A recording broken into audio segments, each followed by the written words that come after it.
Ipatatawag ng Kamara ang Department of Education sa susunod na linggo para magbigay ng update sa nangyaring pamamaril sa San Jose National High School sa Tacloban City. Ayon kay House Committee on Basic Education and Culture Chairman at Pasig City Representative Roman Romulo, regular committee meeting lang ang ikakasa sa Lunes kung saan aalamin mula sa DepEd ang mga detalye ukol sa ginagawang investigasyon nito.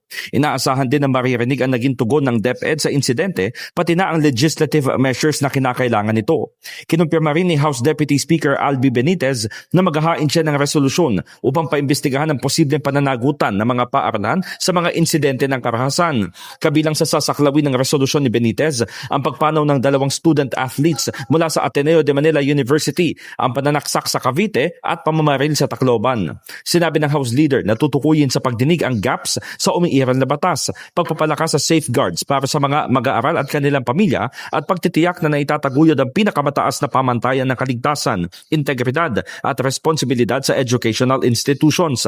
Batay naman sa inihaing House Resolution 1147 ni FPJ Panday Bayanihan Party List Representative Brian Poe, iimbestigahan ang implementasyon ng Anti-Bullying Act, Emergency Response Protocol sa mga paaralan, mental health programs at ang umiiral na juvenile justice system. Sa Resolution number 1155 ni Navota City Representative Toby Tiangco, nais din itong malaman kung paano nagkaroon ng access sa baril ang mga sospek na minor de edad. Kaya marapat na silipin ang pagpapatupad ng Comprehensive Firearms and Ammunition Regulation Act. In the heart of changing lives, ako si Brigada Haji Caaminyo ng 105.1 Brigada News FM Manila, the Music and News Authority.